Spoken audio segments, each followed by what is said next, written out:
They're really great. And I'm picking up plates and I'm picking up everything. Okay, guys, get started. Okay, so this is our last class. Our exam is on the 23rd. I got this right now. 9 to 11, the 23rd, and ID 120. The building trust. Good? Okay, I'll talk about the exam at the end. The papers are coming along really well. They should be all done by tomorrow, end of day tomorrow. At which point they'll be re-uploaded for you for your reviewing. Same deal, 24 hours. Yeah, for a regrade.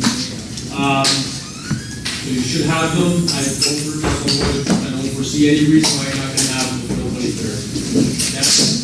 You should have them posted, everything up and running by the 21st. By Wednesday, they should be. Once they're done, I take a look at all of the borderline failures. Yeah. I look at anybody. 1 second, guys.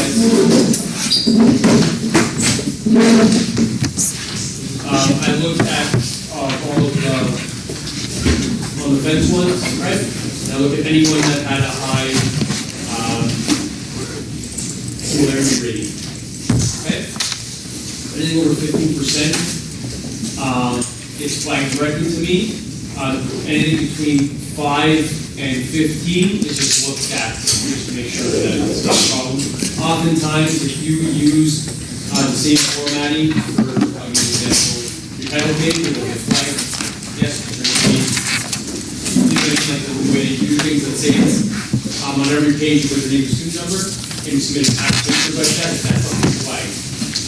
20 pages, how much, what percentage of writing is it? It doesn't get flagged for everybody, but it's still some people. And so like, just things like that, we go through it to just make sure basically that there's no any problem. Okay? Any questions? Okay. So we have one last lecture to get through on the Automotive Industry. Drives.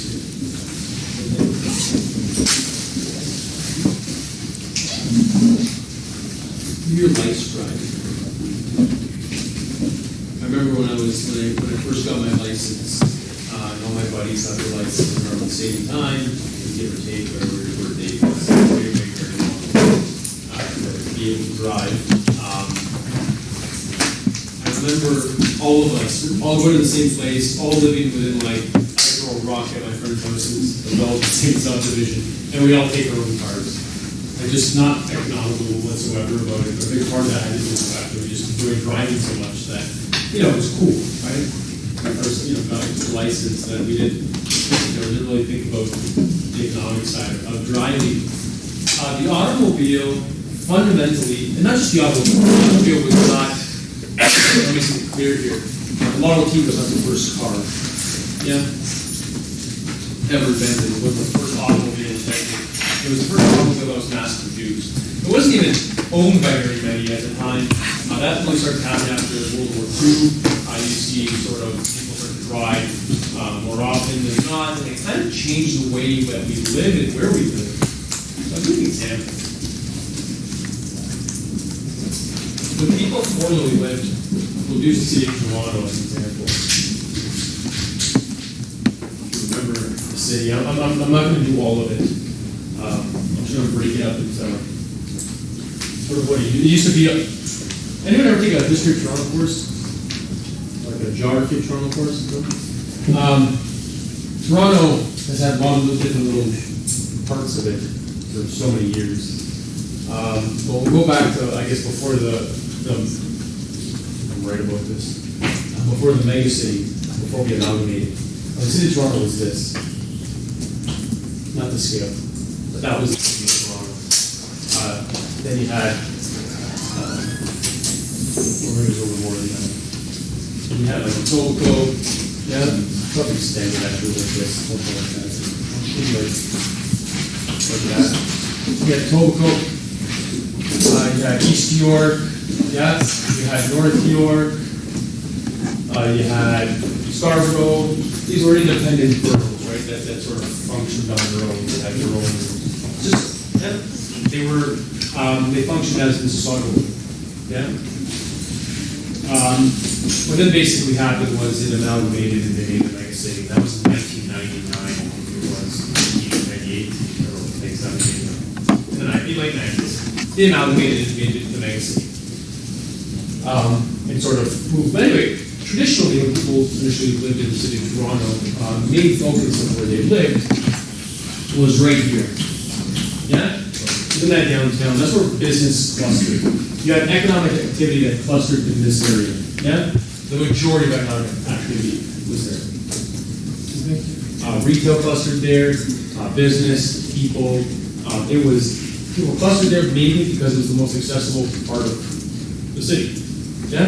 It was extremely accessible, and therefore, I think it was attractive. Streetcar played a huge role in that, right? Transit systems, or however primitive they were at that time, still made that area quite attractive. And so people would actually bid, they would basically pay higher rents to be there. People that live in the periphery as often. So I don't know if anyone familiar with the eastern part of Toronto, Kingston Road. Yeah? Kingston Road, as we used to go out to Scarborough, actually way back when they used to have cottage homes, yeah, or the beaches. That was considered like vacation homes for the wealthy that lived in the city, and that's because it was very difficult to actually drive or to get there. It wasn't easy. And so that distance was viewed as extremely far.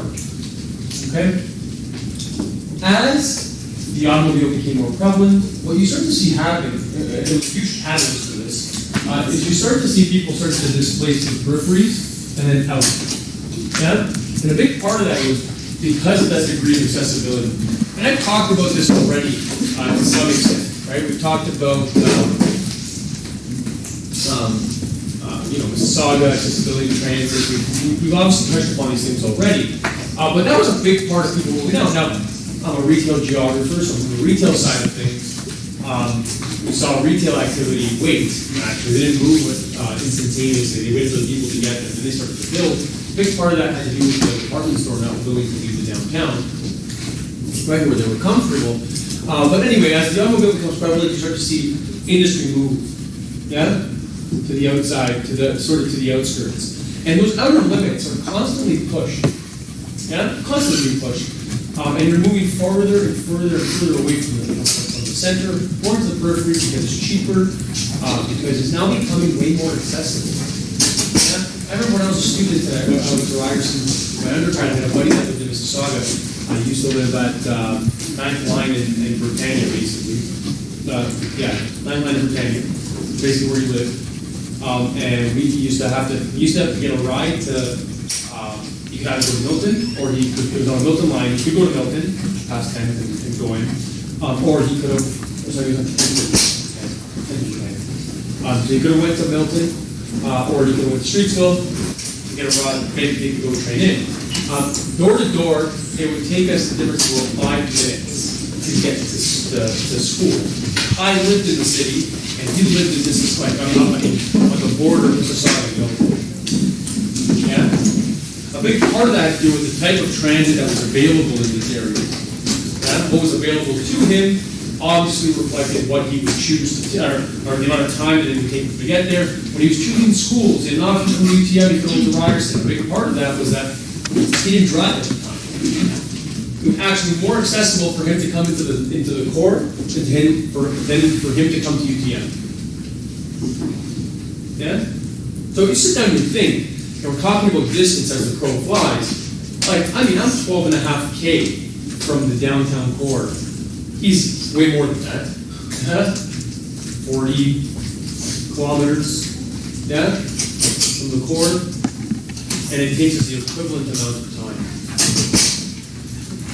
Does that influence settlement patterns, transit, all these different things? Anyway, our road networks are a byproduct of this as well. The size of our vehicles, the size of our roads. There's a history that's embedded as to why things look a certain way in our market and maybe not the same in others.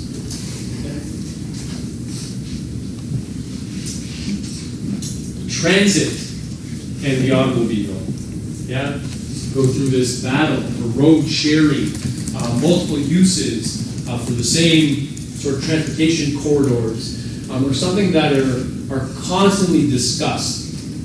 They're obviously a talking point on many different levels, from a planning perspective, for individual conversation.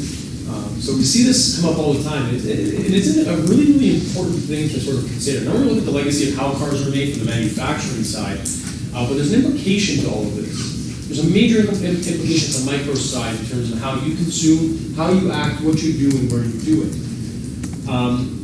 If you think about some pressures that the auto industry are probably facing, a lot of those are influenced on the micro side. Yeah? I don't need, like I grew up in a home where my mother had a vehicle, my father had a vehicle. Yeah, they both had cars because they required them, it was necessary. My wife and I both don't need cars. Yeah? I don't need to have two cars at home. It makes zero sense for the two of us to have two vehicles, mainly because I take transit to get downtown for 99.9% of my day. Yeah? She also works downtown. Anytime we need the car, we usually need it as a collective together. Yeah? It's not that we need two separate vehicles to basically function. With one car, we do it. And a big part of that is where we live and where we work. And that's part of that choice that we make. We can bring in concepts from human geography in this as well. Think about time geography, right? How we measure time. I don't know if I talked about this at all, but we all have these space-time prisms where we can go through the course of a day, our extent, our reach, and all these types of things. All of that plays a role in terms of where we act and how we act, where we participate in certain activities. I think a really cool thing to sort of think about, I think a very valuable thing to think about, is how you make decisions based off time. Time is spatial. There's a geography to time itself. So think about these. I don't know if I've shared this with you, but I had an argument with a buddy once. We got pretty heated. I was talking about wanting to live close to work because the only thing I have in my life is time. Right? Like time to me is so valuable. It is valuable to, and part of that's when we transitioning from into a service market, the way we view time. As you become in the developed world, you view time a bit differently than the developing. But I have a finite amount of time. I don't know what that is. Yeah, I don't know exactly how much time I have here, but I know that that's all I have. I have a certain amount that I can work with, and everything I want to do has to exist within that time spectrum. Yeah, fair enough. If I commute an hour a day for my working life, both directions, I don't know if I told you this, I basically lose a year and a half of my life commuting. A year and a half of my life, my working life is gone on, in my case, being on transit.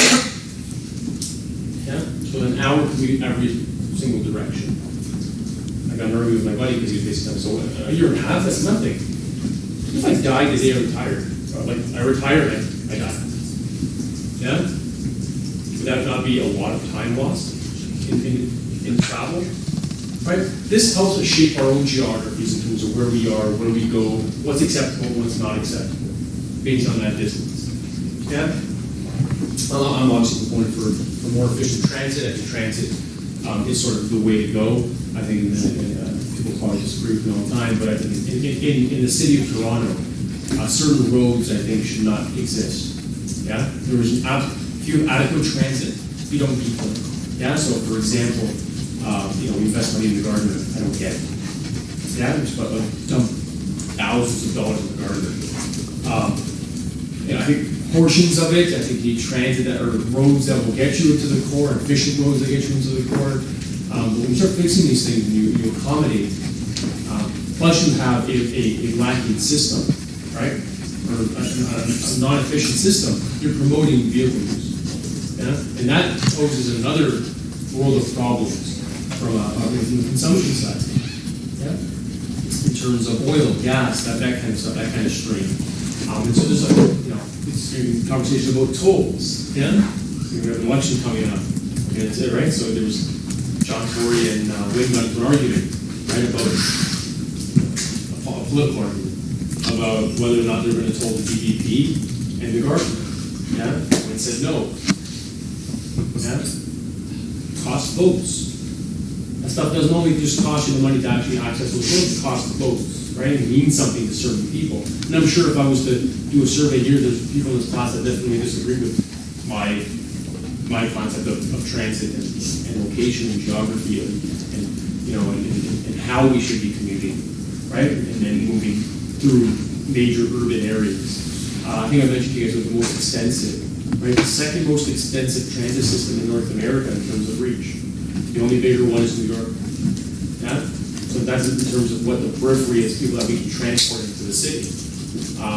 We're transporting them into and giving them access to an already congested system. And these are some problems, again, that promote vehicle use. Along with that is you have all these technological innovations that happen in terms of vehicles, in terms of what they look like, how they function, how they burn gas, what kind of fuel they use. Tesla coming out with this economical car, it was $35,000, more cost efficient, 35K or something like that.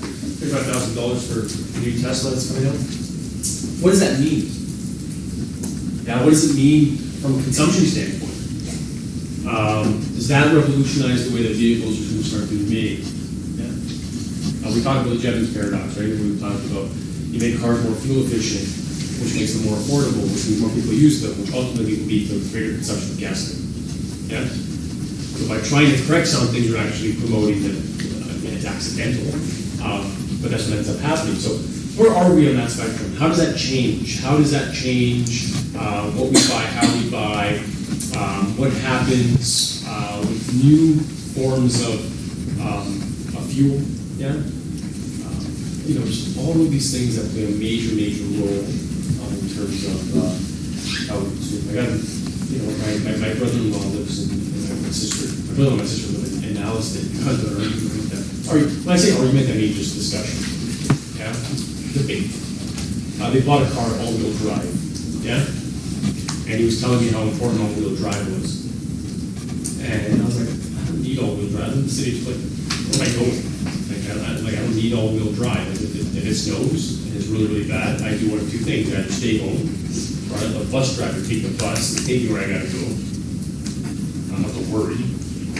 I don't need all-wheel drive. And so he was like, well, I need it because I live in what's called the snow belt. I was like, well, why the hell did you go live in the snow belt? And then it becomes this home affordability concept. And then it becomes the cost of mileage, the cost of vehicles. What you save in your home, where you spend it. His car is not even 8 years old. It has over 30,000 kilometers on it. It's like 8 months old. What cost does that have? Yeah? All these things play a role in terms of where you live and how you live there and why you live there. It's all geographic. It all comes and funnels back. All these decisions that happen funnel back and loosely, directly or indirectly, affect how the manufacturing side of things actually happen. Okay? So we're going to talk about the manufacturing side really take it from an industrial perspective. But I think you have to understand from the global production side, the consumption part of that plays a major, major, major, major role in what happens down that line. Yeah? What happens in certain markets, the difference between compact cars and large utility vehicles. Yeah? Hybrids and non-hybrids. Electric cars and non-electric cars. Yeah? What does that all mean? Ultimately, for this sector. And it's an important sector because it affects, there's a lot of heavy industry here that's linked to the automotive sector. In Southern Ontario, it's a big part of our employment sector. And so there's a lot here to sort of understand and wrap your head around. Before we do that, we're going to watch this like 10-minute video. They are a big fan of Top Gear. Yeah? So, I'm a huge fan. Saw this like way back in the day. It was a little clip on the first car. And so again, it's misconception the Model T was the first car. It's not. This just looks at it just more fun than anything. It looks at. Anyone ever seen this episode? Yeah. It looks at the different sort of the history of cars with modern controls and what they sort of look like. And so somewhat discusses sort of the complexity of driving Yeah, driving used to be a very elite thing. It was actually quite complicated in order to actually get a car to move. Now anybody can drive. Yeah, in Europe, in a lot of places in Europe, Italy is an example of this. Automatic cars are non-existent. Yeah, rare. Like they're very rare, right? Everybody learns how to drive manually. Yeah. As a part of that manual system, learning how to drive a vehicle manual, obviously,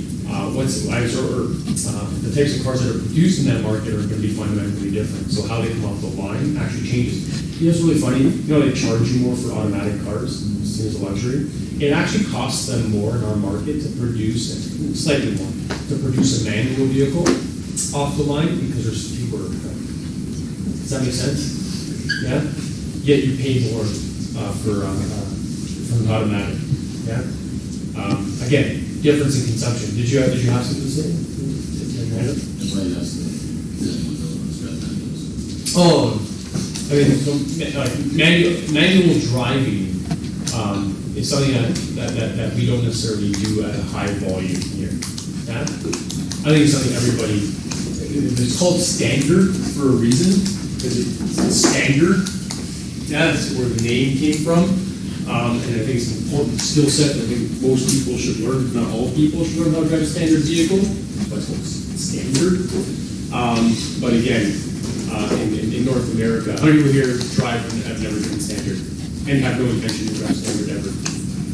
Much easier to turn on a car and press the gas, by the way. Yeah, it's fundamentally different. That also plays a role in terms of how things come off the line, what they look like, what those components are. Okay. Without further ado.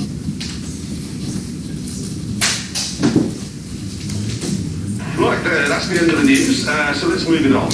You see, every week we get a stack of letters, and literally none of them ever asks, what was the first car ever to be laid out in a way that we accept as being normal now? Good, so moving on. No. Actually, it's a very good question that's never been asked because, you know, we have the steering wheel in front of you, you have the clutch on the left, the brake in the middle, the throttle pedal on the right, you've got the gear stick there and the handbrake down there. But what was the first car to be like that? No, honestly, James and I decided a good idea to go down to the Museum and see if we could find the answer to a question that no one is asking. Because no one cares.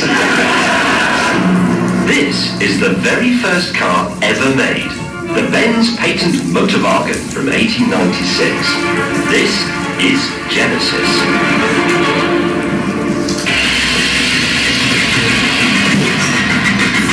And it's absolutely nothing like the cars we know today. For a start, it has this tiller steering arrangement, which is exactly the sort of thing you'd find on a canal boat.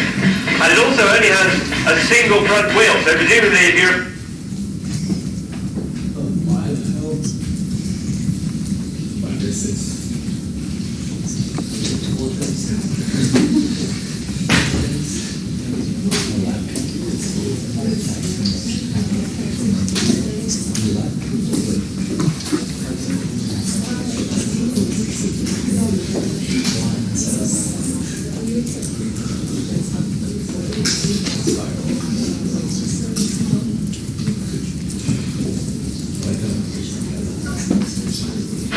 So if you're watching this in Saudi Arabia, time to bring out your camera.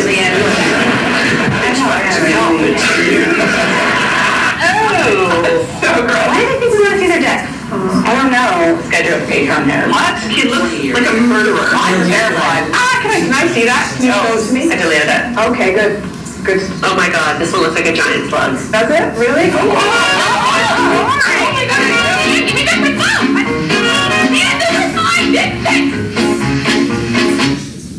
Right, that's the end of the news, so let's move it on. You see, every week we get a stack of letters, and literally none of them ever asks, what was the first car ever to be laid out in a way that we accept as being normal now? Good, so moving on. No. Actually, it's a very good question that's never been asked because, we have the steering wheel in front of you, you have the clutch on the left, the brake in the middle, the throttle pedal on the right, you've got the gear stick there and the handbrake down there. But what was the first car to be like that? No, honestly, James and I decided, good idea, to go down to the Beauty Museum and see if we could find the answer to a question that no one is asking. Because no one cares.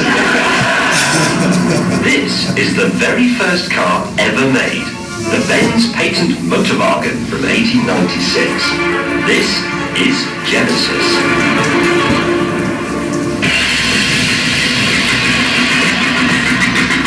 And it's absolutely nothing like the cars we know today. For a start, it has this tiller steering arrangement, which is exactly the sort of thing you'd find on a canal boat. And it also only has a single front wheel, so presumably if you're a bit too vigorous with this, the whole thing could topple over.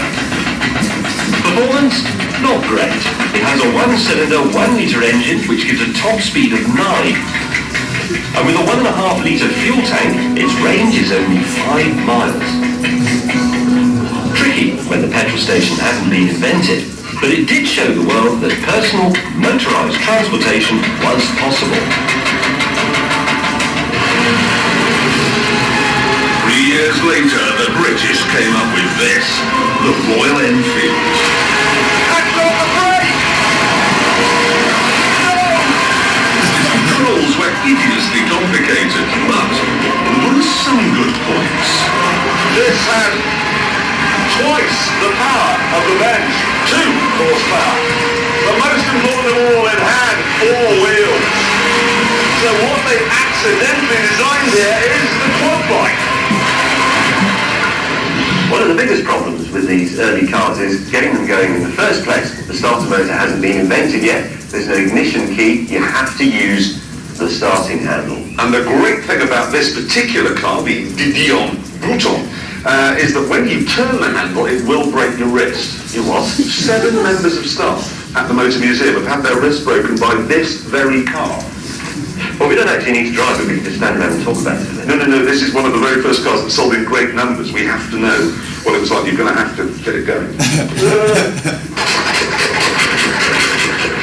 Having got it started, we needed to get it moving, and for that we had a copy of the original handbook, which had been translated from French, because the car was made in France, into English. Literally. For making the carriage walking at the first speed, take back the drag of the wheel backward crowbar of the right, and take completely and progressively back the crowbar of embrayage to you, while you hurl the mover till his starting.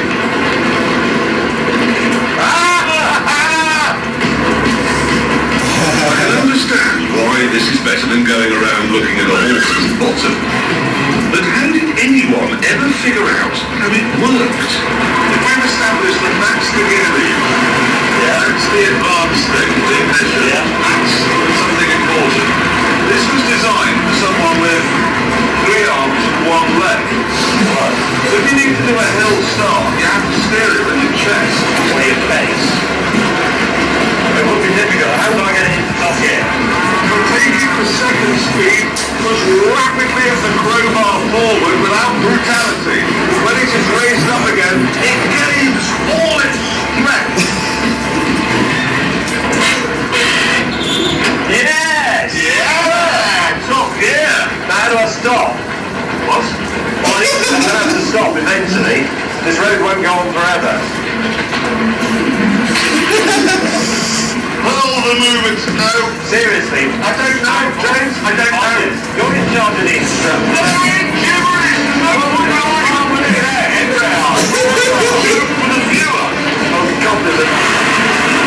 For making the carriage completely stopped, when it goes at 15 kilometers an hour, take a block through the crowbar of embrayage. Right. No, wait, finish. No, well, you haven't got to come on. When you are in first speed, push we aren't we? Dave, we're going to be I decided to use ingenuity. I'm getting friction. I've got what? That's neutral. I've got neutral. It's my wind resistance. Stop it! I don't know how to do it. Stop! Wind resistance. Oh! France hadn't got it right, and nor had America. This is the Stevens Duryea, which has 8 clutches. And Dullard would think that that was brilliant. That's brilliant. What's brilliant? This gearbox. But this is a 3-speed constant mesh. So there's a constant mesh gears, and it has selector forks, but it doesn't have dog clutches.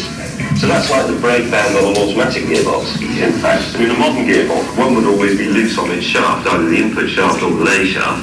That's 1903, and that is basically what...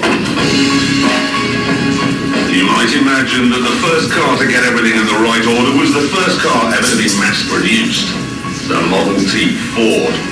By the time it went out of production in 1927, half the cars in the world were Model Ts. So you'd imagine that all the cars that came along afterwards would be laid out in the same way. Luckily, they weren't. Honestly, I'm glad this didn't catch on, because driving a Model T is more complicated than doing eye surgery. It's almost as though Henry Ford was being, I don't know, deliberately obtuse, because to make it move, you have to up the revs with the accelerator, which is here on the steering wheel there. Then you move the handbrake to the middle, which somehow puts the car in neutral, and then depress the rev pedal. Yeah! The problem is, to maintain this speed, I have to keep my foot pressed hard down on what feels like a very, very heavy clutch pedal. And the pain in my thigh is excruciating. The only way around this is to change into the top gear. Now, to do that, I have to go faster. Put this lever, the handbrake, and into the handbrake all the way down. Then I can take my foot off that pedal. Now the speed shoots up, whether you like it or not, to about 40. And 40 on wooden wheels in a world with hardly any roads is terrifying. Jeremy and I were beginning to believe we'd never find the first car with what we'd now call conventional controls. But then we stumbled on this. The Cadillac Type 53 from 1916. Look! A handbrake and a gear lever in the middle of the car and 3 pedals in the right order. And better still, no starting handle, no broken rests. This was the first car to come with one of these. This may look as old-fashioned as all the other nonsense from the early days of motoring, but what we have here is the nub, the first properly modern car. The thing is that nobody knew when this came along that they had actually hit on what would become the template for all cars in the future. Exactly, this bright idea could easily have been slept out by next bright idea. No, but what made this bright idea stick was that a British chap called Herbert Austin, who I'm sure you know came along, copied all the ideas and put them on his car for the people, which was, of course, the 7, exactly.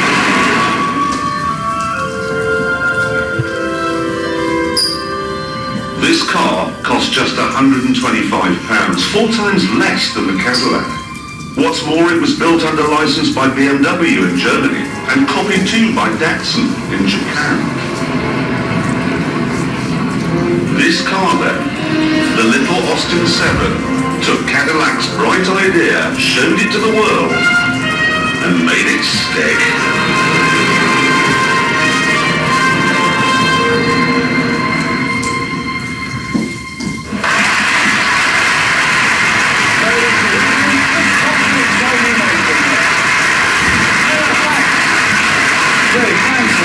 Wasting 9 minutes of my...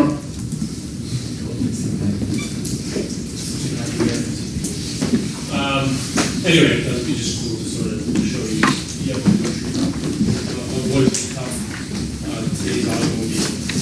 There are about 20 million auto employees in the world that work from sales all the way to basic production. It's responsible for about half of the oil consumption, half of the output of rubber, 25% and 25% of it's steel. So I think it sort of puts these things a bit into perspective in terms of how important this cold lasted like a month. So yeah, it played a major role, not only in the production of vehicles, but also linking all the different industries that were linked to it from that production side. I think the first place we should start when we talk about the auto industry is the assembly industry. And it, if we look at Fordism, post-Fordism, we have key things that have sort of revolutionized the way that we produce things. What we have from the assembly side is you have a bunch of different components that basically come together to make your vehicle. The real interesting part about auto production is the fact that you have a bunch of unskilled laborers that are doing very specific things, right? Very, taking a bunch of complex processes, broken them down into these very mundane tasks, and you get any unskilled laborer to basically come in and do that repetition, yeah, and basically create these things for the masses. I think that's the real fascinating part from an auto manufacturing kind of production side, in terms of what it has become and what it was and where it's basically going. A big part of the assembly industry is the fact that it's centered around relationships with the suppliers, and vehicle assemblers. And what that basically means is that there's so many different parts that go into a car that there are a lot of different companies, there are a lot of different players that have to come together in order to create these things. Now, we went from a time where companies were very vertically integrated. So, for example, Ford would have owned a lot of their suppliers. They would control a lot of that supply side to a point that they become very horizontal and sort of back suppliers, right, have their own individual companies, and they basically use them as necessary. And what that does is that basically gives them some freedom. Freedom to change suppliers, freedom in terms of capital. It's not bogged down the suppliers. It also promotes innovation. Yeah, when you own a supplier, it becomes a little more difficult to innovate. When suppliers are competing for those contracts, they start to, right, by default, that competition will initiate innovation, making obviously highly efficient, more efficient product, just in general better products within your vehicles. And so we saw that process happen. We'll talk about that in a bit more detail. 50 to 70% of the actual car cost comes from suppliers. Yeah? The actual cost of the vehicle. Just to give you sort of an idea. All right. So as I mentioned, we have a very strong trend towards de-verticalization. The fact that we have the suppliers who are no longer owned by the manufacturer, but others. Here what we're looking at is basically the process of making a vehicle. And so there are three major processes that come together before final assembly. And those three are basically one being the bodies, the second being components, and ultimately the third, which is the actual engine itself. And so if we're going to look at, we'll talk about the different tiers of supply in a second, but I think we need to go back to sort of the primary industries that funnel and feed into the system. And so that being stuff that's coming from raw materials that are being extracted from the earth or being processed. And so we have things like steel, other metals, rubber, electronics, plastics, glass, textiles. All of these things are being put in, right, are required to ultimately have your vehicles become created. A lot of the industry around automotive was structured in certain parts of the U.S. and in southern Ontario, largely because of how close it was to the components that were required to make steel. And so things like coal, the Appalachians, right? It was there, hard to transport. So you have a lot of industry that clusters there, as well as so coal for coke and iron ore. Again, from the Appalachian region, these are heavy, hard to transport. You want to be sort of located close to it. So we see these development of these steel industries, Pittsburgh, that funnel, and are again major components for the construction of vehicles. And so you see that the assembly of the manufacturing plants basically congregate in those areas. The consequence of losing automotive plants, who works in an automotive plant, it's not just the automotive plant, but it's all the industries that funnel into it, yeah, that are also affected. So when the bailouts happened in 2008, what was actually being bailed out was not just the manufacturer of the actual vehicle, but the associated industries that go with it, yeah? People on the line, people who are selling the vehicles, the individual suppliers that are making those individual components that go into those individual vehicles. Does that make sense? Yeah? So we sit down, you think, well, there's so many plants, are there 3 plants here? How many people do they employ? What's the big deal? Why are we giving them $1 billion to bail out, to bail these auto manufacturers? Well, the reality is that by bailing them out, you're basically keeping a bunch of other industries alive as well. Okay? In terms of the suppliers, in terms of what they are and how they differ, from a first-tier supply side, first-tier suppliers are basically suppliers that provide the major components for a vehicle to function. The second-tier suppliers supply basically design, or they basically provide or they supply products that are needed for the first-tier suppliers. Okay, and the third tier are basically people that are supplying very basic components for those vehicles. Okay, so I'll give you an example. An example of a second-tier supplier. I think I gave the fuel coil example, which is a little part that goes into a starter, yeah, that basically turns. Okay, a starter's a first-tier supply. Yeah, it's a component for a vehicle which is required, but they don't make the fuel coil. They outsource the fuel coils that are required for it. That'd be an example of the second tier. Okay. Anyway, so you get this pretty good idea in terms of how it's actually structured. Before we even get to the actual manufacturing process, we're doing the suppliers, the bodies, the components, the engine, the transmission of those vehicles. We have vehicle design. There's an entire design industry around this as well. A big part of that is obviously influenced by competition. Okay, a variety of obviously different conditions are going to affect what you value. In certain markets, cars are more compact. They look fundamentally different. The aesthetics are going to be different based on market, the size, all these different things. In some markets, you're actually charged a tax for the larger the engine is in that vehicle. In certain parts of Europe, for example, you'll actually be charged more if the engine is of the larger size. Yeah? And that influences, again, what kind of cars you drive, the road network, narrow, right? There's obviously some legacy there in terms of the roads, in terms of what they look like. That's also going to dictate the kind of vehicle that you do buy. Does that make sense? Parking becomes a problem in certain parts of Europe. If you imagine driving a Ford F-150 in London, yeah? So you think about the types of cars that are in these places, and you start to sort of, it slightly puts things into context for you in terms of why the cars look the way they do. Yeah? Have you ever been somewhere where there's rubber on the outside of the vehicles, where it's common practice to bump people out of the way so you can get into a parking spot? Anyone ever seen this? Yeah? Yeah, I mean, so cars will have a they're basically sold with a protective bumper. It's like rubber. And a big part of that has to do with how they park. It's not uncommon to bump a car to give yourself space for a parking spot. Yeah? Like, I mean, it's common practice. When it's bumpers, Turkey's an example of this. It's cars in Turkey that are like this.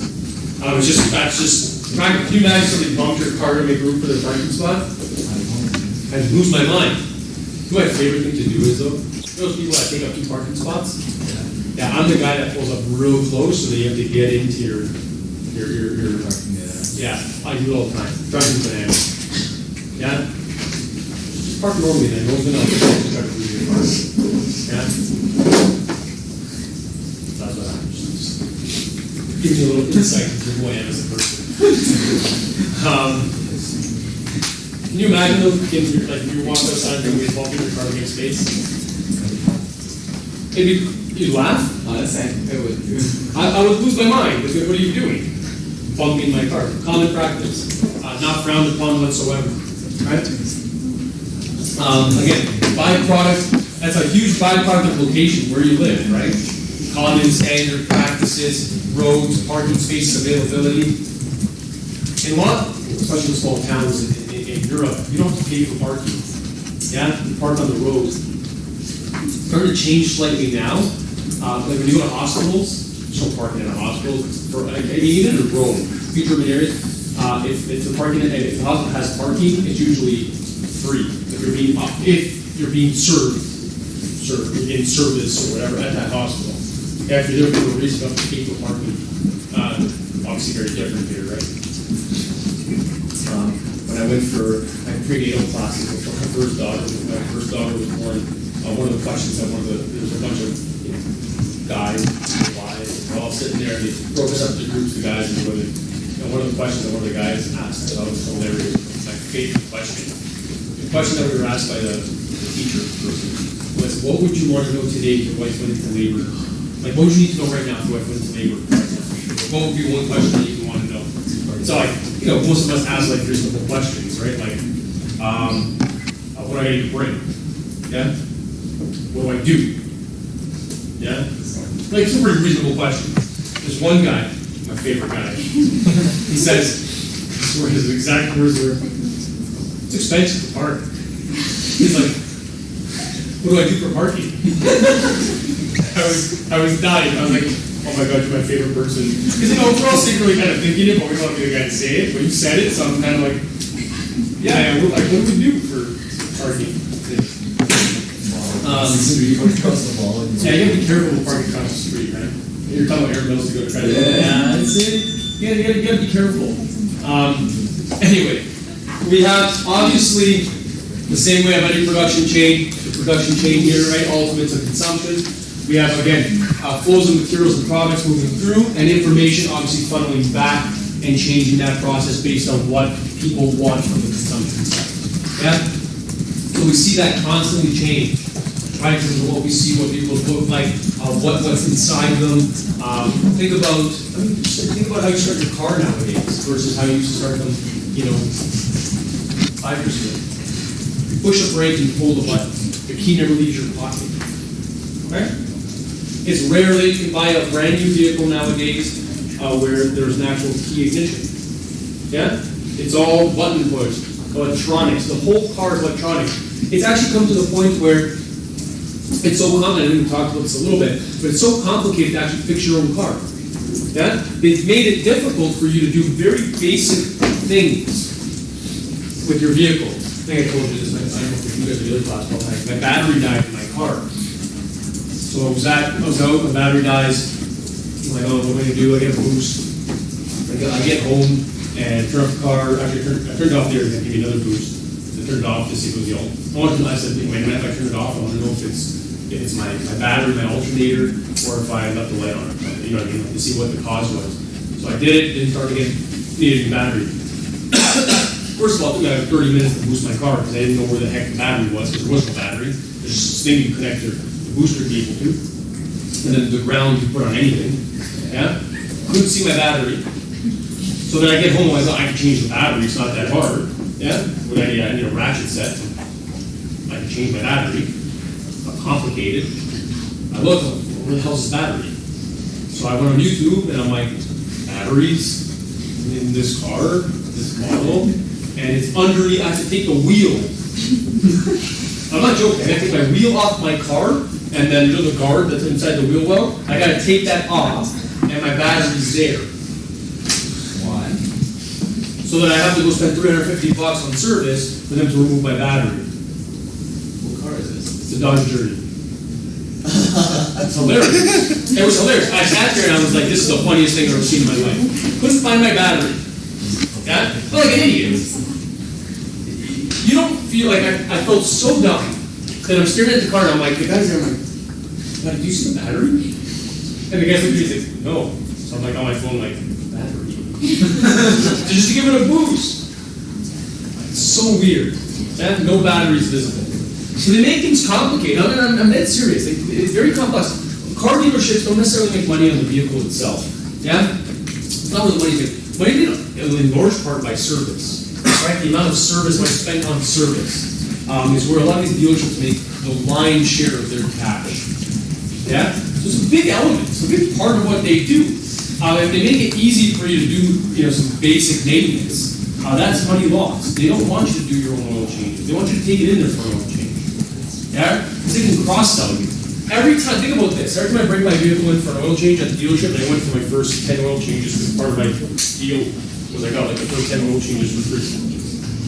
Every time I went in for an oil change, the service person would bring me my air filter.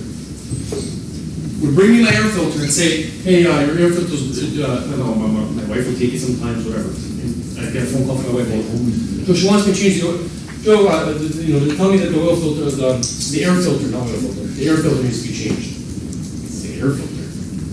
I'm like, oh, okay. I'm like, why? So the show is really dirty. So the first time it happened, I was like, oh, yeah, okay, fine. Didn't think of it. I take my car in again 2 months, 2.5 months later to get an oil change. I need another air filter. Apparently. So this time I said, no. No, we don't need another air filter. This is like ridiculous. And I brought it in like the 3rd or 4th time. And this guy comes out, look how dirty. He brings me a clean one, and he brings me a dirty one. He says, this is your air filter, this is the clean one. And I made a scene right inside this area. I said, buddy, do you do this to every customer that comes in here? And the guy just looked at me. I said, do you do this at every person that comes in here? Man, woman, young, old, who know nothing about vehicles. You come and bring an air filter to them and tell them they need to change the air filter. And the guy just kind of looked at me. I said, how often do you have to change your air filter? The service person, tell me how often you have to change your air filter. The guy just kind of looked at me. And I was like, basically it's a Saturday. So you can just imagine how packed the service area is. I'm yelling at this point, and everyone's like, come on, here's me for my air filter. I started this whole, I'm not exaggerating, I started this whole scene. And I'm dead serious. And the guy comes up to me and he says, once a year. So once a year. I said, I've been here 4 times. In the year after I bring my car in, you're telling me I need an air filter. I said, how many people do you do this to? So, well, we don't tell them they need to change it. We just show them that they decide. And I said, do you understand the implication of doing that? What you're doing to people? Because it's about $30. Yeah? It's about $30 every single time that you go in there. But it's costing you to replace your oil filter. You do that to everybody. If you did that to my mom, even my dad. Yeah? I did it. Oh, okay. I need it? Yeah? Okay. Oh, that looks dirty. Sure, it's dirty. It's a car. It's supposed to get dirty inside. Yeah? The air's not clean. Yeah? How ridiculous is that? Yeah? So from the consumption side of these things, variations, income, age, taste, preferences, is what you like, what you don't like, what you accept, what you don't accept, what you do yourself, and what you pay somebody else to do. And one of the biggest fears that consumers have when they buy cars, because they're very expensive, is warranty. And one of the biggest things that we don't want to do when you buy a car is void your warranty. And so where do you take your car for the majority of its maintenance? The dealership. That's a problem. Yeah? That's a problem because the premium that you're charged at the dealership is much higher. It's what you pay at a dealership tends to be much higher than what you get anywhere else. And so what you have is you sort of trap people into that, and that's what they spend their money on. And I'm not saying all dealerships are bad and all dealerships do that. My dealership was just one of them that would bring me air filters all the time. Right? So it's a question. Now when you get these types of things, it's probably it's the second largest purchase you'll probably make in your life. Yeah? It's probably your first large purchase that you'll make in your life. So one of the main common things that people do once they finish school and get a job is they buy a car. Yeah? So what we do. Yeah? And so it's a huge amount of money. It's not an investment, it's a liability. Right? From day one, if you think about anything else that you would buy, where like if you use it for half a second, it's worth like 25% less than what you paid for it. Like instantaneously. Yeah? It's got 1 mile on it, and that car is now substantially worth significantly less than what it was before. So it's a very crazy kind of concept. Again, but the consumption side, going to funnel into that, where the money's made, happens at different levels, you're dealing with different parties within that, different roles of technology, different role of innovation, and again, different industries. And again, these industries fundamentally change. How much steel is on your cars nowadays versus how much steel was on your cars before? Is it? I cannot stick a baby on board magnet on the back of my car. not metal. No, it's not. Fundamentally different, right? They opt for cheaper product. It's amazing when you think about the evolution of cars in terms of what they were made with and what they're going to be made with. Yeah? Right? Think about the difference between fuel-injected vehicles and non-fuel injected vehicles. Vehicles with carburetors and non-carbureted vehicles. My buddy has an old Camaro. His father had restored a '69 Camaro. This thing, if you turn it on and try to start it up right away, it won't start. Yeah? So if we every once in a while, Dad lets him take it, come pick me up and we'll go for a drive. Yeah? It's beautiful. And when you're in that thing, your whole body shakes. It's unbelievable. Anyway, we'll take you for drives and stuff like that. If we stop the car, so we turn off the car and we want to get back in, so we hop in, grab a coffee, get back in the car, want to leave. If it's within 5 minutes, the car will start. So wait. Yeah? It gets flooded, I don't know, there's fuel, something with the fuel. I'm not a mechanic, I don't understand, but all I know is that we started, you can crank it, and it doesn't happen, we gotta wait. Yeah? That was common. I think his dad bought that car. It was his dad's car when he was a kid. He bought it for $1,000. Yeah? In 1969. Okay? He was in high school or whatever, that was his first car. It stopped running for a long time, but he always kept it. He had the body, and he basically restored it to its original state. Little by little, it took him 30 years to do it. But he finally got it that point. It's immaculate. He brings the car shows, barely drives it. It's unreal. It turns up, and when you drive the thing, people are staring. Number one, because it sounds like it's going to take off, literally, and number two, because it's pretty, right? But yeah, complicated, to drive. Think about two-stroke engines in motorcycles. Two strokes versus not two-stroke engines. Two strokes are illegal, right? Because they burn a lot from the emission side. They're not the cleanest, they're not the cleanest form of, combustion. Exactly. So it's you got to mix oil and gas to get these things started. It's not horrible.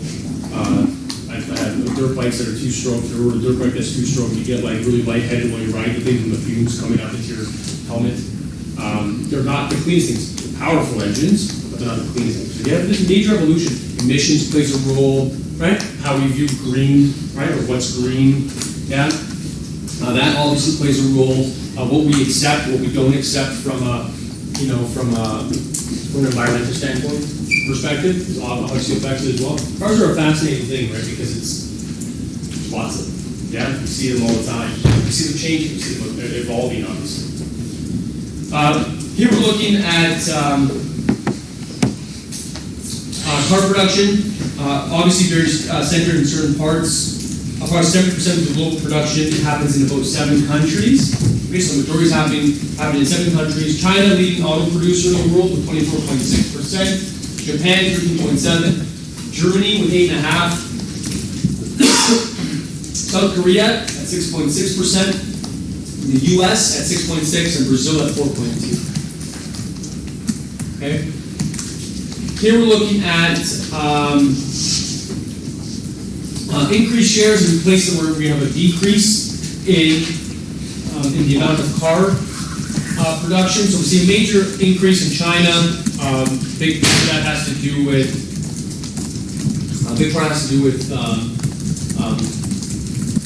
huge population, growth of the middle class. So for personal consumption, right, from an internal consumption perspective, for their own autos, we see a major increase in that. We start to see, decreases in places like the United States, Germany, France, and the United Kingdom. Can you explain why we have these reductions? Think of any reasons why we have these reductions? Or these declines? Yeah. Globalization, also economic policy, and change of labor costs. Yeah, so labor costs is probably one of the biggest ones, right? They're actually cheaper. With increased trade agreements, it's becoming easier to manufacture cars in other places. And then import them. We have auto tax, obviously, that try to protect our auto industry and the workers in those industries. But a big part of it is that it's cheaper to pay somebody on a per-hour wage in a developing nation than to pay someone domestically. So I'll give you an example. There's a bunch, I gave this before, there's a bunch of fuel oil plants, places that made windings for vehicles. Once NAFTA was signed, a lot of those operations moved into Mexico because it was cheaper to actually produce them, and then they were shipped back up for manufacturing. They were making each winding for $1, where here it was impossible to make it for $1. It was costing them like $15, right? Because of wages and health care, whatever. Right? So huge cost associated. Excuse me. Here we're looking at the world's leading exporters and importers of the automobiles. China, this is again 2013. China was a major importer of cars, bringing cars from other places. That eventually will change. U.S., while we have our own auto manufacturing kind of in the U.S. and in Canada, we have our own industries that are set up here, we still do import a lot of vehicles.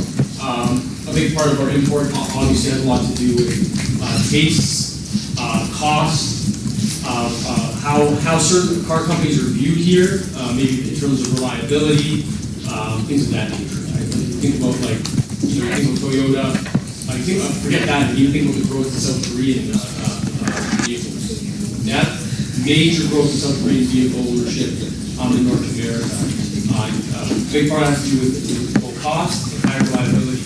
Yeah, and so that cost quality kind of perspective changed for a lot of those South Korean auto manufacturers. We saw this big influx of the vehicles in the market. Yeah, and then they started looking nice. Like the cars, some of the initial stuff, the initial Hyundais and Kias, they were the most, the prettiest of cars. They got the design kind of put together, and literally won a bunch of awards for design, for functionality, for all kinds of different things. And they're nice cars, they're nice looking cars, right? Reaching a lower price point, right? So again, that obviously affects us. Japan has a surplus. Obviously, they export more than they import. They're $134 billion surplus. The U.S. has a deficit, about $93 billion deficit. Again, industry was dominated in the 60s by the U.S. and Europe, well, north of Europe. That was basically transformed in the 70s, 80s by Japan, and then later on in the 90s by Korean vehicles coming into the market as well, and ultimately China. Okay, so you see this sort of transition in the auto industry. Okay, here we're looking at, again, Japan's share of global production. In the 1960s, Japan produced about 1.3% of the automobiles. By 1989, Japan produced about 25% of automobiles. By 2005, it was about 21%. So Japan dropped a little bit. A big part of that had to do with the growth of Toyota. Yeah. Honda, I think Toyota was number one for years. I don't know if Honda is bigger than they are now, but Toyota was by far number one in Japan during that era. They were one of the first cars that were produced, first companies to produce cars.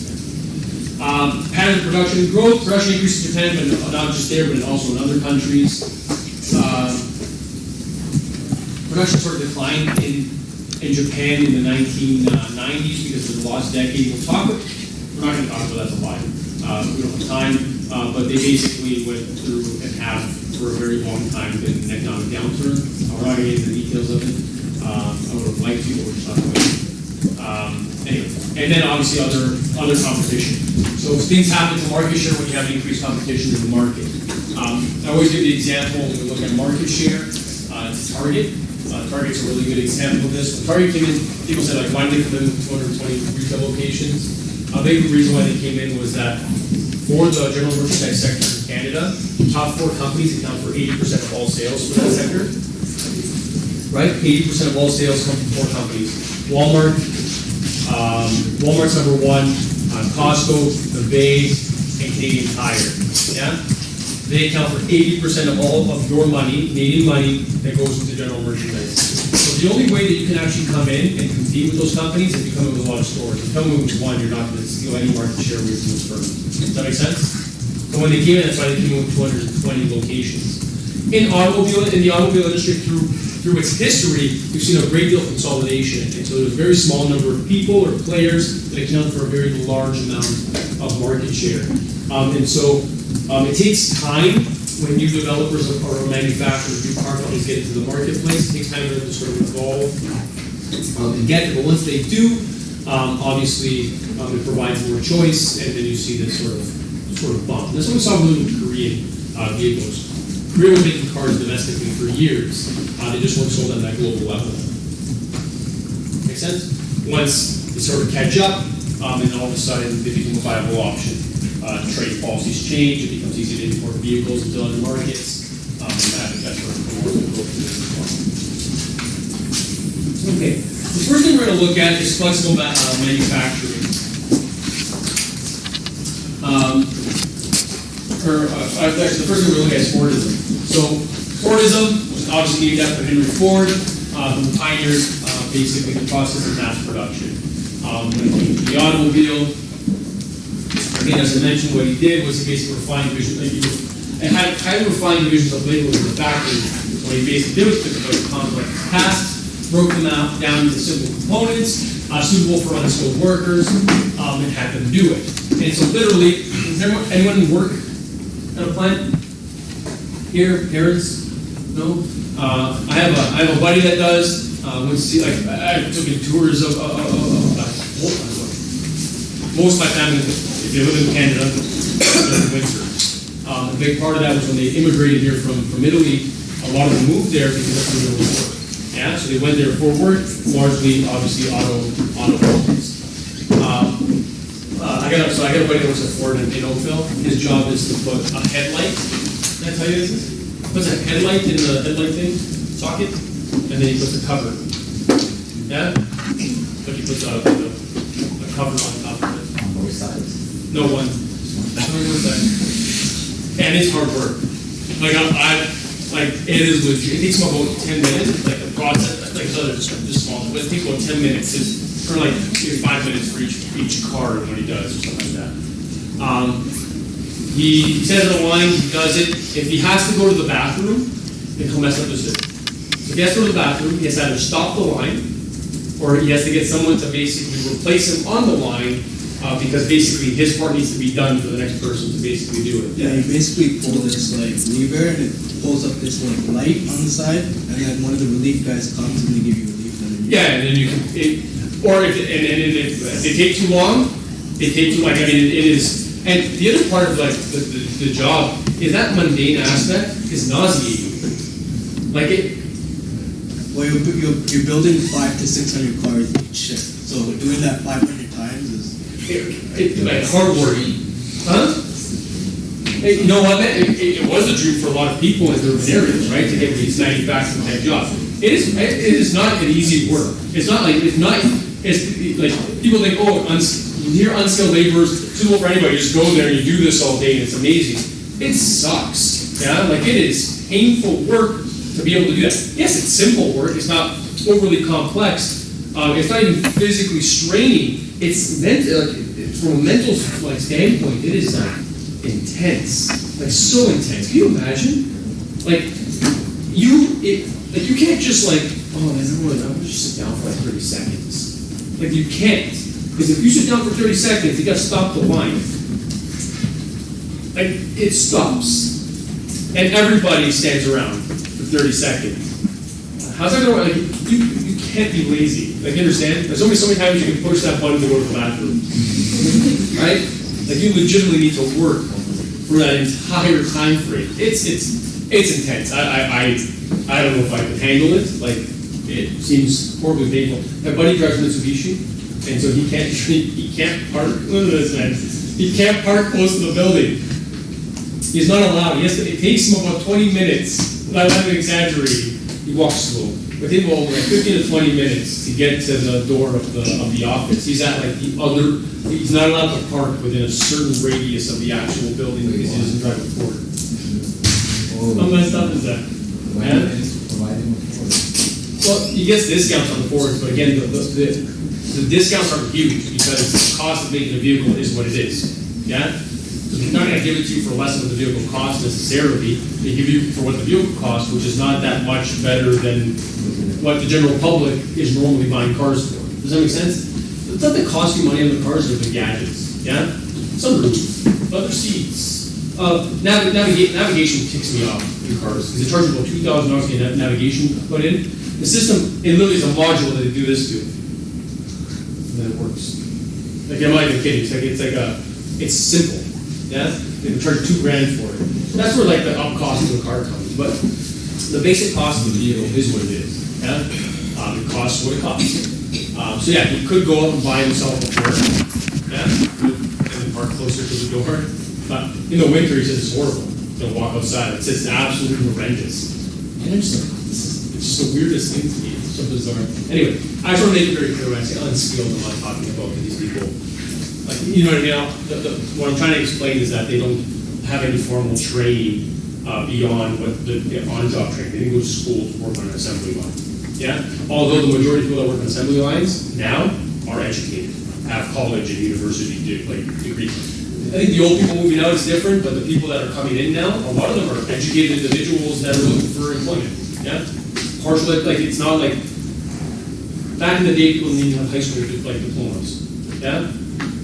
You know what I mean? High school diploma has become sort of a standard in terms of what people get. We have multiple ways of sort of, it's not hard to get, even if you drop out of high school, it's very easy to get that paper after the fact. Yeah? That's how, yeah. Again, what do we have initially during Fordism? Yeah, typically large firms that were vertically integrated. As I mentioned, they owned all aspects of supply. Right? So they basically own the suppliers of the different parts and components that would integrate in the vehicle.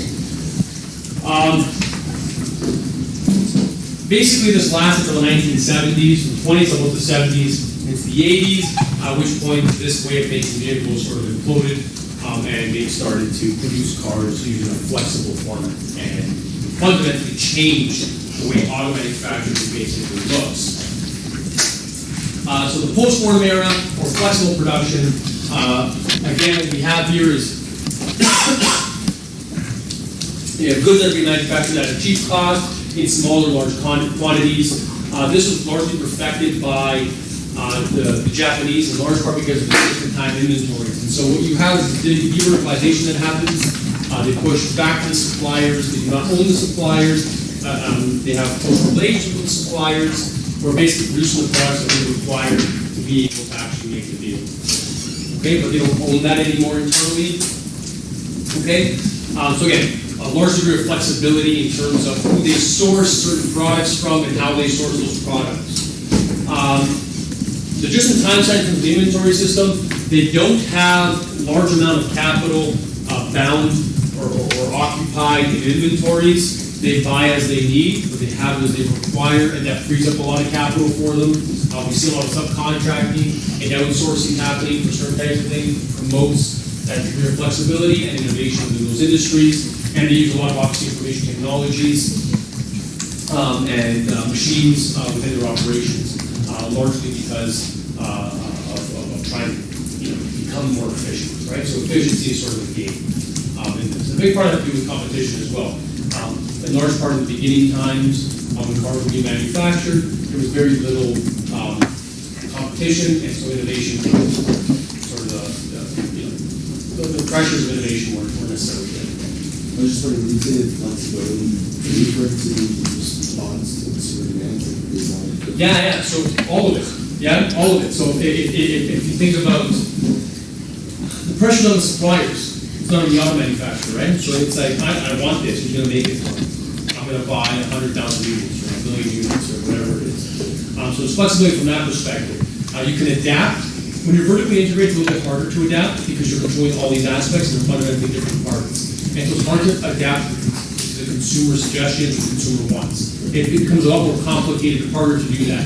When you're disintegrated, yeah, you're dictating what you want to the supplier, and then they manage the thing that they're experts in, and they basically can create what you want, right?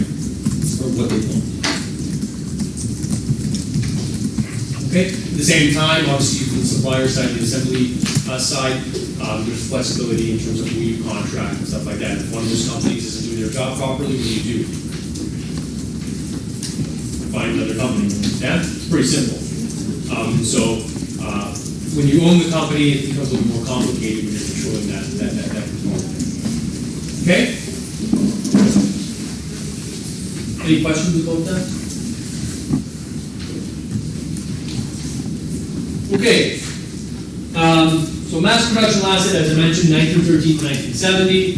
At that time, we had a very limited number of standardized cars. Massive costs were actually required to change any model because every model was structurally different, right? They all looked different. They used different components. They had different engines. They had different everything. Nowadays, that's no longer the case. What we have after the 1970s is you have these standard platforms. I talked a little about this in my other class. If you're in that class, you probably got a little bit of the automotive side. It's so important to manufacture in North America, especially in the manufacturing belt, which is where we sort of live. Okay? But we didn't, we'll give a quick example. Anybody here drive a CSX? Don't tell me if you drive a CSX. So if you drive an Acura CSX, that car is fundamentally a Honda Civic. Yeah? It is a Honda Civic. Yeah? There is no difference between the CSX and the Honda Civic from the engine to the shape of the body. The car is a Honda Civic. Yeah? But it costs about $15,000 more than a Honda Civic. And that's because you paid for the interior things. Yeah? It comes standard with leather seats. It comes standard with whatever. Make sense? But it is a Honda Civic. It's a Honda Civic with an Acura symbol on it and the CSX logo on the back of it. It is a Honda Civic. Yeah? We see this all the time. The Dodge Journey. He's my buddy all the time. He drives a Grand Cherokee.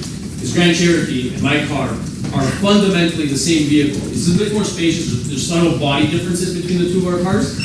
They both have a 3.6, the Pentastar engine. We have the same transmission. Yeah? The same chassis.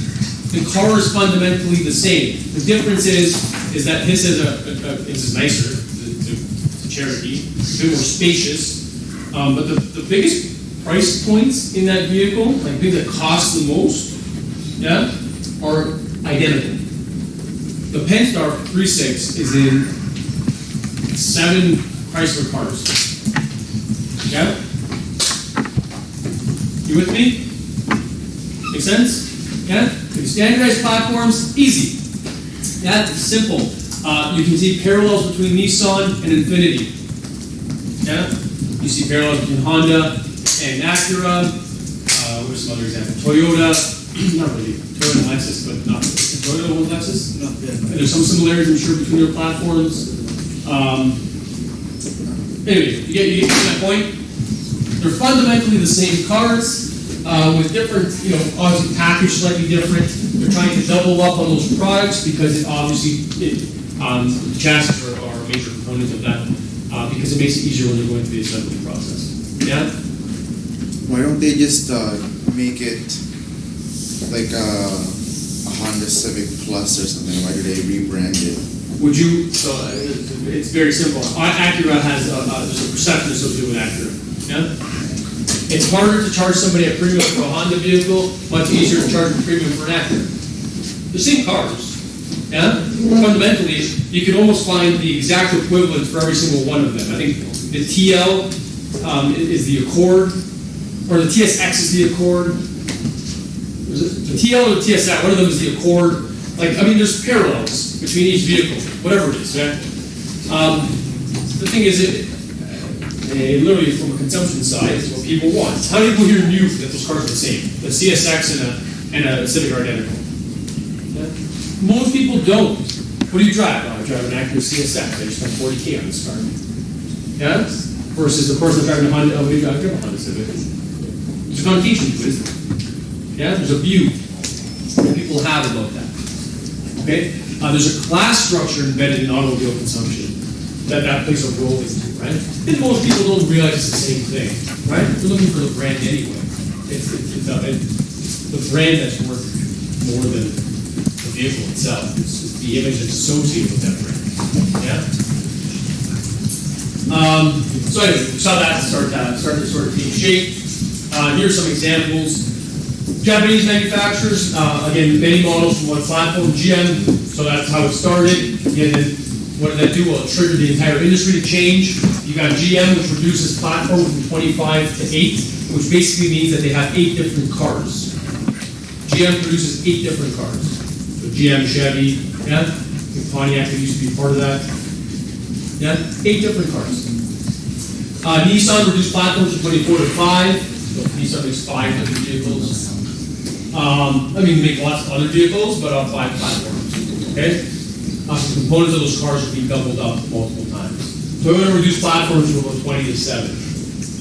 Okay? The components, the modular components, again, are basically packaged in with platforms. My screen and my modules for navigation and for everything else that comes in through my radio, my climate control in my vehicle is basically in the Dodge Journey, the Grand Caravan, the Cherokee, the Compass, the Renaissance, whatever, the one that starts with an R. They're all the same. That component is literally, they make one of them. They make sure that it fits in everybody's car. Yeah, that component, there's space basically for it, and then it's one of these. It's the same thing that reduces cost. Okay? So the electronics in vehicles are largely doubled up. They're used in multiple different places. And again, you move from just in case, just in time. You never got, formerly pre-1970, you never really wanted to be left without a certain supply. Now we're just, look, de-verticalize and we'll get it when we need it. Let's not bog down our capital in that. And so you went from large inventories to much smaller inventories as a result of that. From a concentration corporate strategy perspective, also obviously there's been a lot of change. 1913, 1970s, you basically have a trend of consolidation that happens. In 1960, you have GM, Ford, Chrysler, which produced about 50% of the world's automobiles. Okay, they might have been operating under different names, but they again were part of that umbrella, and they fell within those companies. And we see consolidation happen constantly. Land Rovers, Range Rovers, whatever, they're owned by, I think it's Ford, isn't it? People were outraged because it actually was owned by itself, was sort of an independent for a long time. I think it's Ford. But one of the major car manufacturers bought Land Rover, and I remember I was reading something on this.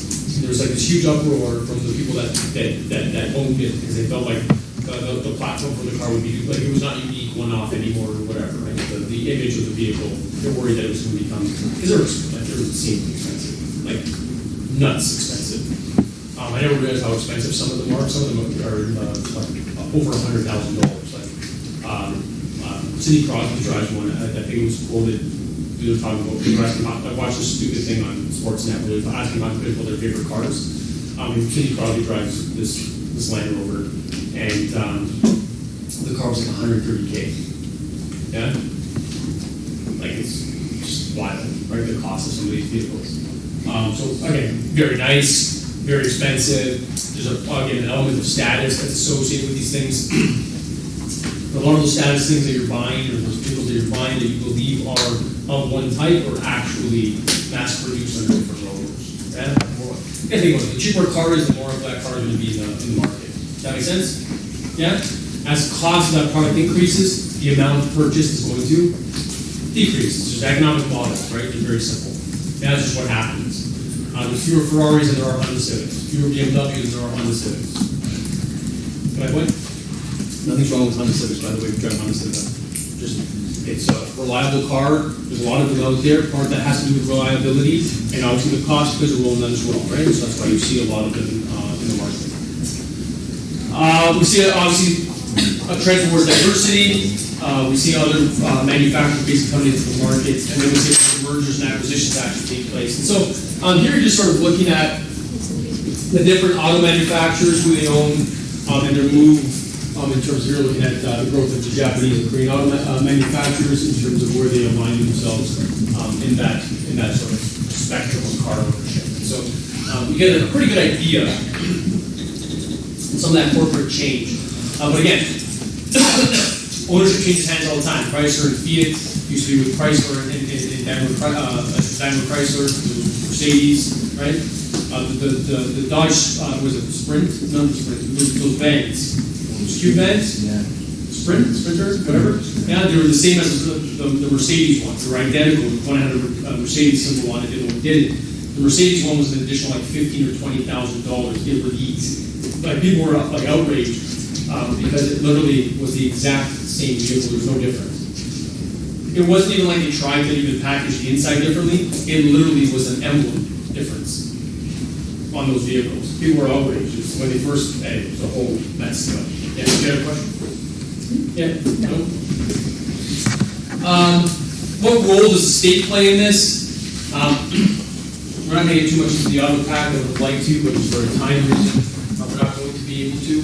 But basically, for the details of it, again, the perceived importance of automobile industry is obviously important based on where it is and what percentage of employment it actually has.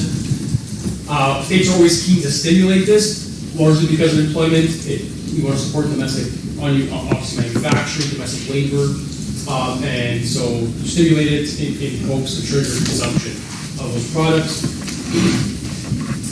What else do they do? Well, they can tax. They can tax any automobile that comes into Canada that is not made in Canada. There's a higher tax is placed on it, which means that the car has to be at a higher rate. Some countries will actually limit. I'm sure if you did the auto question, you looked at some of this for your paper, but what they'll actually do is they'll actually prevent certain countries from selling their vehicles unless they open up plants, in those markets, so they actually manufacture the cars in those markets. Do you want to bring your car in? Well, we're going to tax you at this rate, unless you open up manufacturing and that you do something from a manufacturing perspective in the country. If you do that, then we'll eliminate or reduce some of that tariff in production. Okay. Obviously, the auto system package for 2008, so we saw a whole bunch of money get dumped into this, and environmental regulation. This is important because that varies based on place to place to place, and so that changes the dynamic of how standardized that system is, doesn't it? Yeah? It might be standardized, but whatever emissions outputs that come on are not standardized. The height of, like stupid things, the height of your headlights. Yeah? Yeah? I never forget, I was with my cousin, we were going out, he had a Golf, and it wasn't even lowered. Like the car was not lowered in any way. We had like this stupid line, just you're young and dumb. This skirt on it was made to appear to be lower. And we got stopped. Well, I'm kidding. We got stopped by the Ministry of Transportation, which I didn't think was even humanly possible. Yeah, I think we got stopped by a cop, and then the Ministry of Transportation was called. It was so ridiculous. They came and they measured how high the headlights were from the ground. Then they deemed that they were too low, and so we had to get towed. So they got us out of the car. We said we're going to tow the car because our headlights were too close to the ground. We're going to tow the vehicle. So they called a regular tow truck, and my cousin was like, well, no, you can't call a regular tow truck. I need a flatbed because you're going to ruin my car. Right? Because the thing was going to get demolished, like the skirt or whatever was going to get demolished if he got a regular tow truck. And I'll never forget this. We were waiting for a flatbed tow truck. We watched the sun come up in a gas station parking lot. Waiting for a flatbed tow truck to come and get the car. And I remember calling my parents, or both of us calling our dads and being like, yeah, we're not going to be home anytime soon. It was kind of like what? Like, what happened? And we're trying to explain to them. They didn't believe us at first. It was like, are you serious? And I was like, yeah, I'm dead serious. So think about that. Think about that, like slight things, like how low a car can be. Some cars are not allowed in this market when we buy them from the United States. Emissions testing based on age, yeah? Like even if you have old cars in the market. That actually somewhat forces you to buy new vehicles, doesn't it? Yeah? It's sometimes to the point where you can't pass emissions test anymore. And then, so what do? Do you invest 10 grand into your car, or 5 grand or 6 grand into your vehicle, or do you go out and buy another car? All these things do obviously play a role in that. Think about Volkswagen, yeah, with the turbo diesel injection, right? They try to fudge the system. And they deliberately tried to fudge the system. It was deliberate, it wasn't an accident. They knew what they did. They put it in, they got caught. Yeah, they get caught doing it. And then they got to basically recall these vehicles. They can make an adjustment to the car, but it reduced the amount of horsepower. If you find a car under a certain pretense that there's a certain amount of horsepower associated with it, and they make this change and it reduces by 50 or something, then that's a problem. And the second thing they did was they offered people incentive. They said, well, look, we'll give you a deal, man. We'll buy the car back from you, and then like you can go buy another car. And this is the deal that we'll give you. And so they offered that option to other people as well. When I got the journey, it was so close to buying the Golf, the TDI, I'm sure you've seen it. which one of the ones affected. And I remember when that happened, I was like, oh, thank God I didn't buy that car, right? This is a hassle. It's annoying, right? To have to go through that process. But again, government to government, country to country, that's going to change. It's not standardized. We'll just pass this.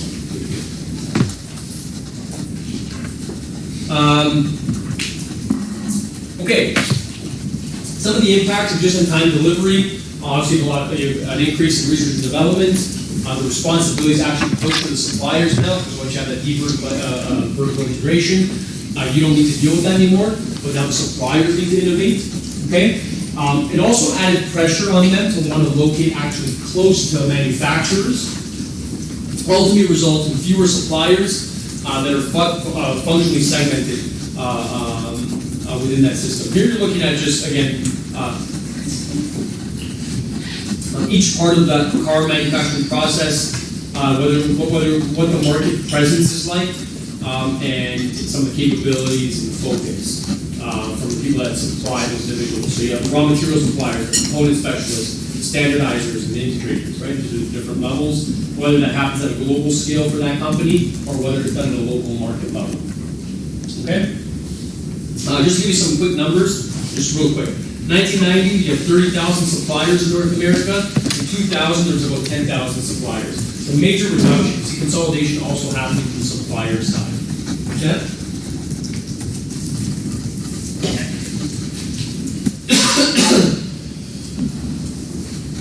Okay. So again, just had vertical integration that happened. So the company owned all aspects. What this actually looks like now is that each one of these suppliers are independently owned. You have the assembler at the top, which is Ford, GM, whoever's making the actual vehicles. What the future is basically going to look like is that you're going to have this 0.5 supplier kind of what we call it. So it's a 0.5 tier supplier, and the reason why I say that 0.5 designation is because of how important it actually is to the actual assembler. And given that 0.5 because they have to basically work very closely with the assembler. And these are major components where all these individual modules and systems that are required for the vehicle to function are going to be put out to these suppliers. They're going to be in close proximity to the assemblers, but they're basically managed independently. Okay? So again, that's what we're going to see start to happen. A big part of it has to do with how hard the structure of vehicles changes on the electrical side, and just in terms of technological changes and how vehicles function.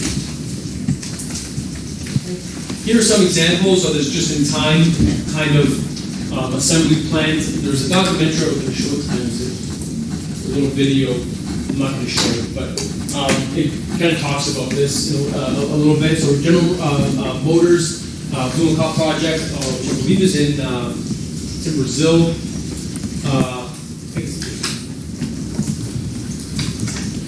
Maybe. Anyway, assembly plant and supplier located basically together. They're located together in the same sort of vicinity. I think they're actually in the same building. The cars are actually designed in collaboration with one another. That's how important the suppliers are. Because they talk about, hey, what can you provide us? What can we put into this vehicle? Right. So they're huge part of that process and design. 85% of the components are actually produced on site. At this location, normally it's about 40%. Volkswagen, at the Resende plant, a very, again, common theme. Component suppliers install the chassis, axles, suspensions, and engines on site. So all those suppliers that are creating those key products actually come on site to actually assemble them for the actual company. So that's how important they are. It's like an appendage. Yeah, not owned, but it's like an appendage of that company. Same thing in Ford. I think that was in Brazil. 19 suppliers located in the factory, both adjacent to the plant. 60% of the components are sourced locally. Okay? So we see this huge pressure from the suppliers who want to be really in real close proximity to the actual car manufacturers. That relationship is key. And that's extremely important. I think all three of these are actually in Brazil. Okay, I'm going to stop there.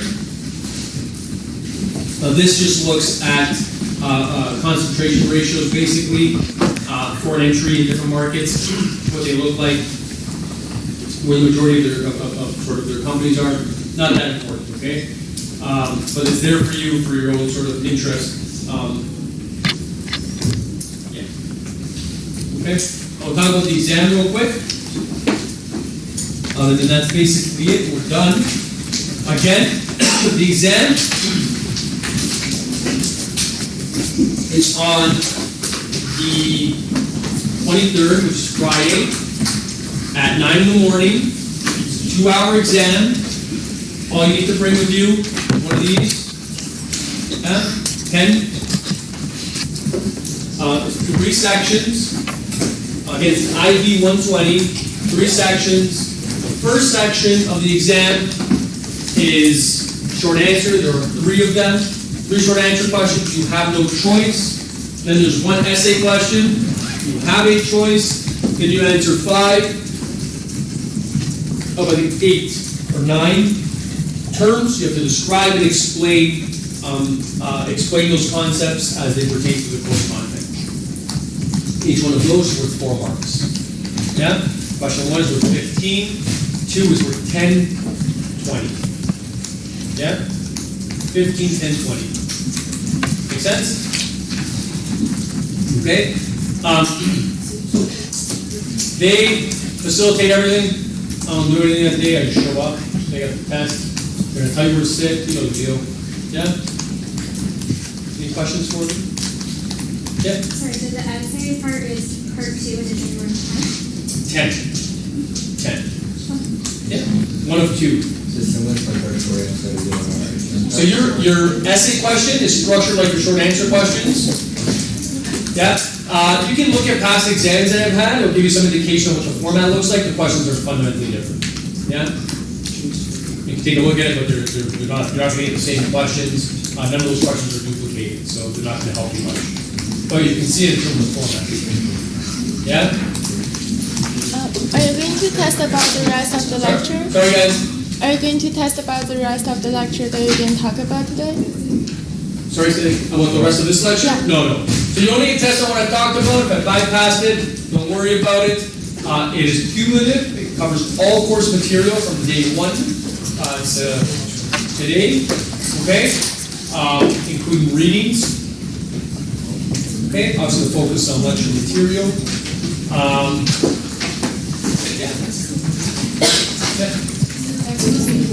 Yes. I would never make you buy a textbook that would not be important.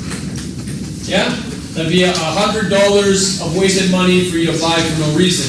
The textbook for this class is largely linked to course material.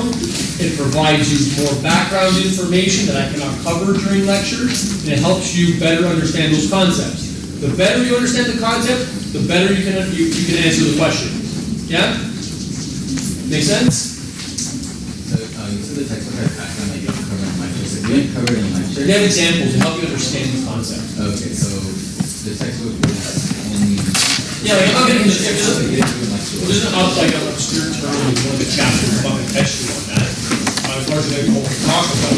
But what the textbook does is it builds. Just guys wait. Just wait for people to ask questions. Start backing up. It's noisy. They can't hear you. Just chill for a few minutes. Your essays are from after. That helps you. Yeah? Your short answers can be from anywhere, and those terms are from anywhere.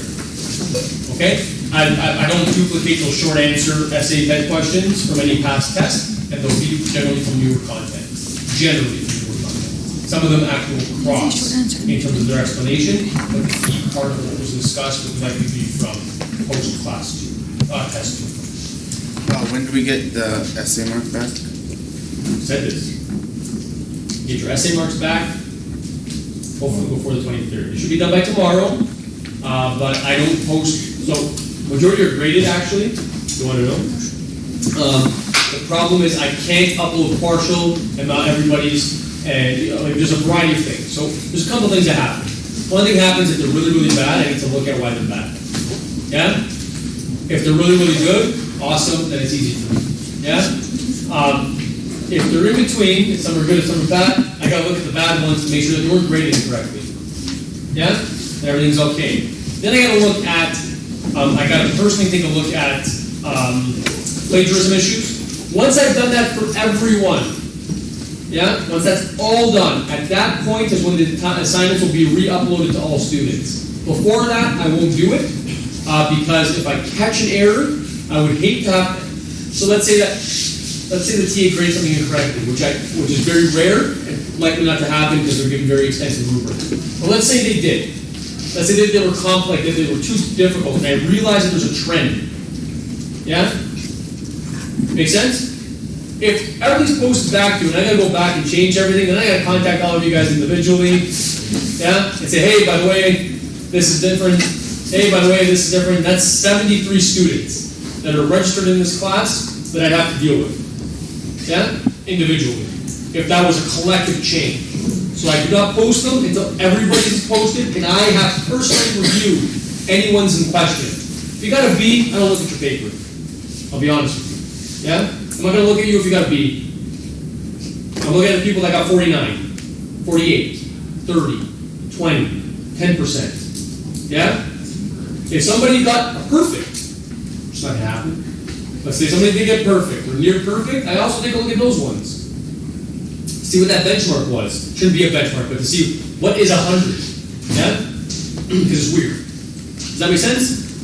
Everybody that's in that 40% range, so then when you come to me and ask me to regrade your paper, which is likely when you get a 45, 46, 47, 48, 49, I know, yeah, whether it's at 46, 47, 48, or 49, or if there's an error, in which case I would have already bumped you up to a 50, 51, 52, or whatever it is.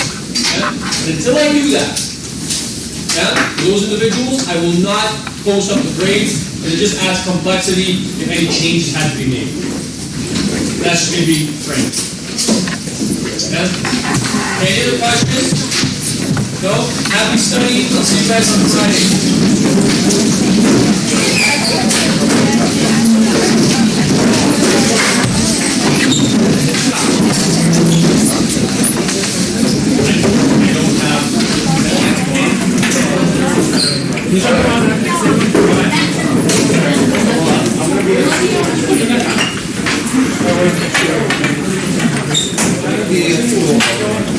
Or not all day, every day.